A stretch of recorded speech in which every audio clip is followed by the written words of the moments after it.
this will provide you with a propaganda victory. How?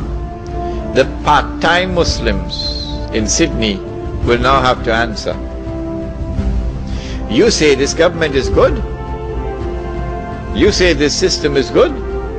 You say there is no need for us to part from it. Now give us an answer. We never pose a threat to anyone at all.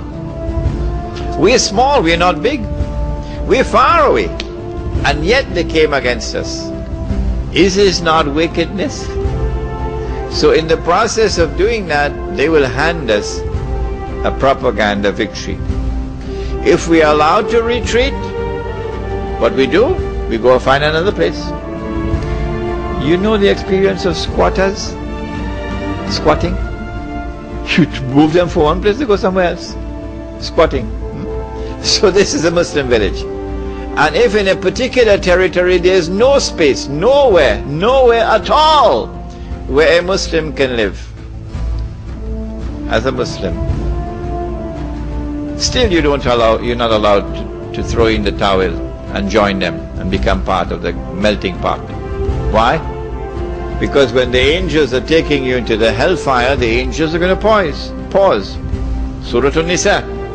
And the angels are going to ask, Fima kuntum. What happened? How did you end up in this mess? That we're taking you into the hellfire. And then you're going to reply with, we had no alternative. There was nowhere to go. Kunna mustada'afina fil ard. Guess what the angels reply and say? Alam takun ardullahi wasi'a fatuhajiru fiha. Was Allah's earth not wide that you could have packed your suitcase and go search somewhere on Allah's earth where you could remain faithful to Allah? This is going to separate the men from the boys.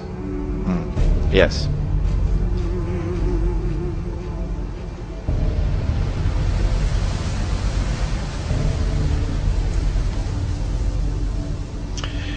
When Muslims are shy in sparing even $5 a week, what is the prospect for such Muslims to form a Muslim village? I said it. I anticipate those who are 17, 18 and 19 and 20, 21 and 32 who come to attend my lectures or who listen to the tape recording when I'm gone. I said I think these are the ones, the young ones.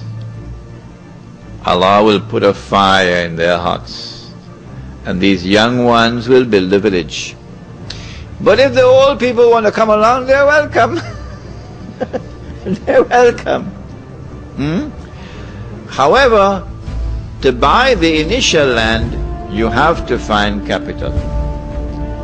So you have to find those in whose hearts Allah has put a love for the deen and who are prepared to invest, not to give, to invest the capital.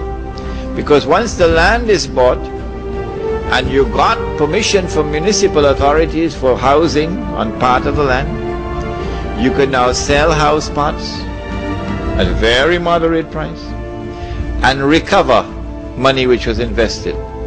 You're going to be selling farmlands in plots and recover money which was invested.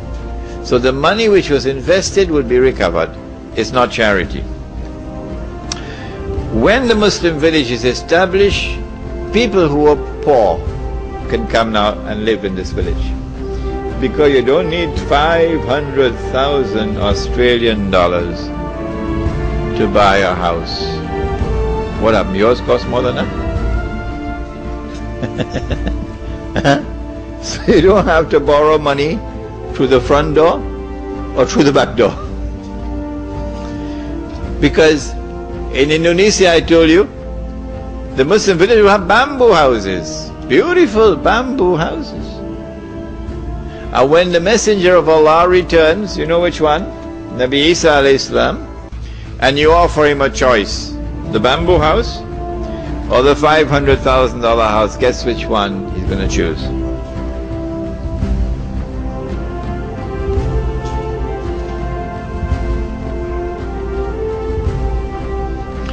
Brother, you are talking about a Muslim villa. A Muslim villa?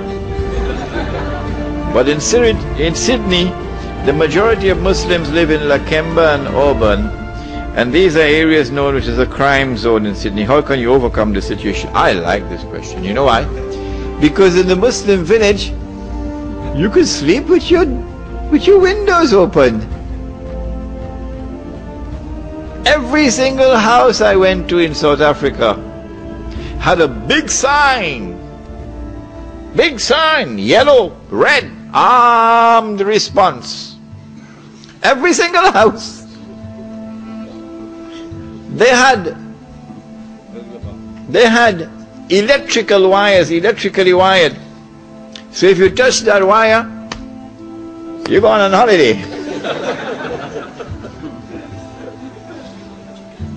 Inside the house, not outside, inside the house, you have to go through burglar alarms. Inside the house. And then the last one is where they're going to be sleeping.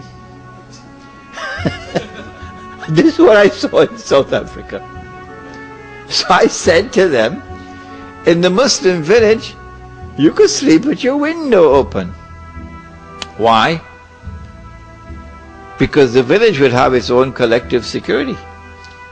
This is private property. No one can enter this city, this village, without our permission. Okay? And we have one entrance into the village. You're going to pass through that entrance. The village would have its patrols. So you're not going to sleep every night. No. Imam will have to spend 1 or 2 nights on patrol. Yeah.